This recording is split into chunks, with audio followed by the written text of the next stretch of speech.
Welcome back, everyone. Ready for another deep dive? Always. Today, we're tackling Wicked, the Broadway sensation. Ooh, a classic. Yeah, and we've got this chapter from a book about how the show came to be, like the whole journey from page to stage. Sounds juicy. It is. It's really fascinating. hmm So, Wicked, of course, is based on The Wizard of Oz, but But from the Wicked Witch's perspective? exactly. And you know that source material, Gregory Maguire's novel?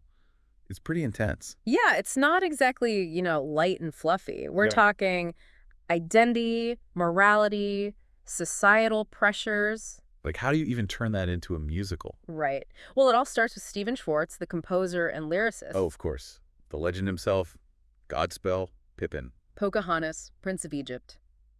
The man's a genius. So he was already a huge name, but what was it about Wicked that grabbed him? Well, I mean, reframing The Wizard of Oz, seeing it all from the Wicked Witch's side, that's a powerful premise, right? Total. And in Elphaba, he saw this character that could speak to anyone who's ever felt like an outsider, someone defying expectations. Makes sense. I mean, she's iconic for a reason. But thinking about the music, how did Schwartz approach this? It's such a complex story.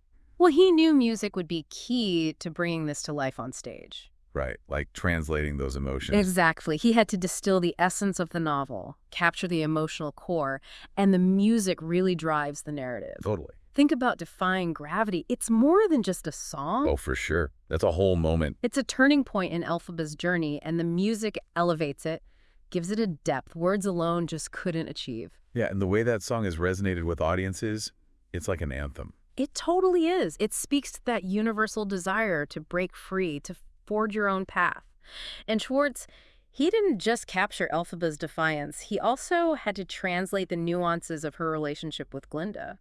Their friendship is so central to the story. It's complex, right? They're friends, but also rivals. Absolutely. It's this push and pull, this dynamic that's so real, And that's where Winnie Holzman comes in, the book writer. Ah, so for our listeners who might not be total theater nerds, the book writer crafts the story, the dialogue, like the whole structure. Right, like the skeleton of the show. Exactly. And Holzman, she's got this background in television. You might know her from My So-Called Life. Oh, I love that show. Me too. Yeah. It really captured adolescence, all those complicated emotions.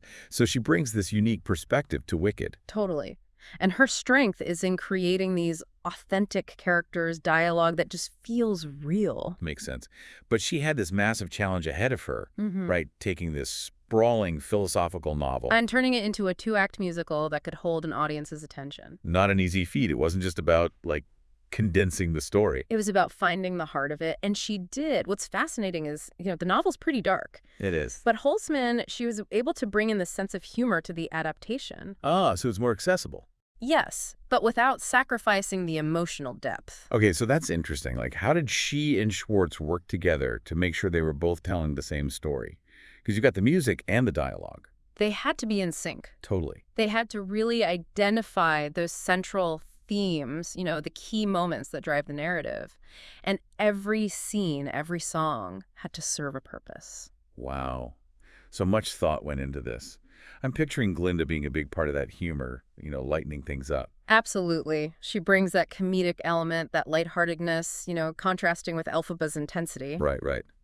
But even with those lighter moments, Holzman didn't shy away from the more challenging aspects of the story. She wanted to make the audience think, not just entertain. Okay, so we've got this incredible source material, a visionary composer, a talented book writer. But getting this thing from page to stage, that's a whole other beast, isn't it? Oh, yeah, for sure. Years of workshops, revisions, and countless creative decisions along the way. All right, like birthing a baby, almost. And then, of course, casting. Finding the right actors to embody those iconic roles, Elphaba and Glinda. Oh, the pressure. Can you imagine those auditions? I can't even. But they found them. And those performances, Idina Menzel and Kristen Chenoweth, legendary. Their chemistry was undeniable, the depth, the vulnerability they brought to those roles. But the whole cast, it wasn't just them. Of course, of course. Joel Grey as the wizard, Norbert Leo Butz as Fiyero, everyone brought something special. So much talent. And then there's the technical side of it all, the stagecraft. I mean, it's mind-blowing. Oh, absolutely. Creating the world of Oz on stage, it's a whole experience. Yeah, it's not just actors on a stage. It's a whole world. The designers, the technicians, their artistry really shines through. Think about Elphaba's flying sequence in Defying Gravity. Oh, come on. iconic. Right, and you can see Schwartz thinking about how the music would work with the staging, with Elphaba rising above the stage. It had to be this visual and musical spectacle. Yeah, it's not your average stage trick. What even went into making that happen? Like, how did they pull that off? It's a whole system, rigging and harnesses and all this precise choreography. You have to blend the technical and the artistic seamlessly, and it took hours of rehearsals, I bet. Countless adjustments to get it just right. I can only imagine. And it's not just the flying. It's the sets, the costumes, everything contributes to that immersive experience. Every detail matters. Speaking of Defying Gravity, can we talk about the music for a bit? That song, I mean, it's a showstopper, but it's also... It's a statement.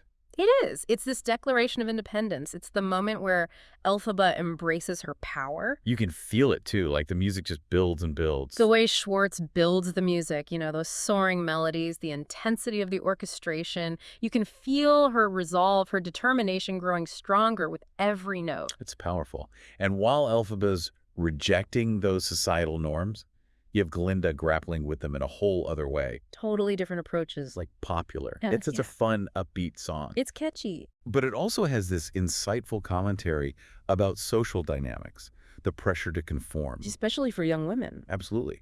And it's brilliant how Holzman and Schwartz use humor to explore those deeper themes. Just not heavy-handed. Like, you see Glinda trying to make Elphaba over. Yeah. And it's funny, but it also highlights those expectations that need to fit in. Totally. And then there's For Good. Ugh, that song gets me every time. Such a tearjerker. It's just so beautifully done, the way it explores how relationships shape us. You know, how even when people leave our lives, they leave a part of themselves behind.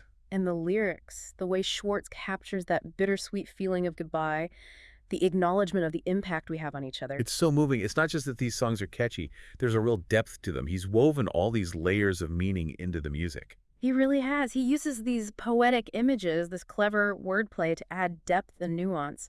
Take For Good, that line, because I knew you, I have been changed for good. Oh, I love that line.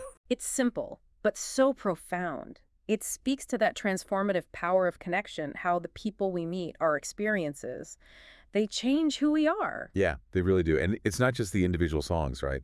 It's how they all come together to form this bigger whole. It's like a puzzle. Totally. Schwartz uses motifs and recurring themes throughout the score to create this cohesive musical landscape. Like, you hear echoes of melodies, little variations that connect different parts of the story. It's so clever. He's creating a whole world with sound. It's familiar, but also totally new. It's amazing how all these elements, the story, the music, the technical stuff, all come together to create this immersive experience. But what about the bigger picture? Why do you think Wicked has become such a phenomenon? It's still going strong after all these years. Why do people love it so much? Yeah. What's the secret sauce? I think it's a few things. First, it's a timeless story. Friendship, identity, finding your voice, those are themes that everyone can relate to. No matter who you are. Exactly. And then, of course, there's the music. Those melodies, they get stuck in your head. They're earworms. Total earworms. But it's not just that they're catchy, they're emotionally resonant. You find yourself humming those tunes and you're thinking about the characters, the story. It stays with you. And let's not forget the spectacle, the sets, the costumes, the flying, the magic. It's visually stunning. But it's not just fluff, right? No, definitely not. It's tackling some pretty big issues. Good and evil, conformity, rebellion. It makes you think. It challenges us to question our assumptions, to see things from a new perspective. Like, whose side are we really on? Right. And I think that's why it continues to resonate with audiences everywhere. All over the world. It's not just an escape. It's a show that makes you think, something that stays with you long after you've left the theater. It's interesting, isn't it, how Wicked takes this classic, like, good versus evil story and flips it on its head. It makes you see the Wicked Witch in a new light. You're rooting for her, even.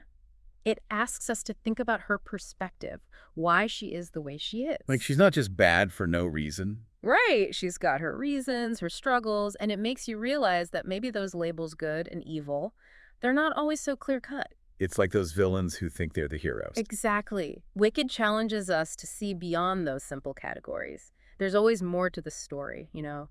More nuance, more complexity. Human nature is messy. It really is, and sometimes the judgments we make, the labels we throw around, they don't tell the whole story. We've got to look deeper. Always.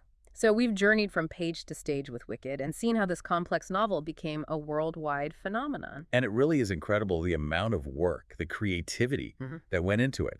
From Stephen Schwartz's vision, Winnie Holzman's storytelling, to the actors, the designers, all the people behind the scenes. It's a massive collaborative effort. It really is. And what they created is more than just a show. It's an experience, something that moves people, makes them think, makes them feel.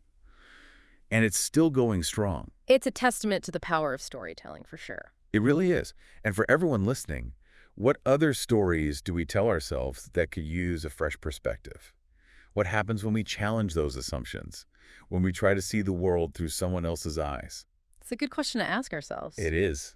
Maybe something to ponder the next time you catch yourself humming Defying Gravity. Yeah. Thanks for joining us for another deep dive.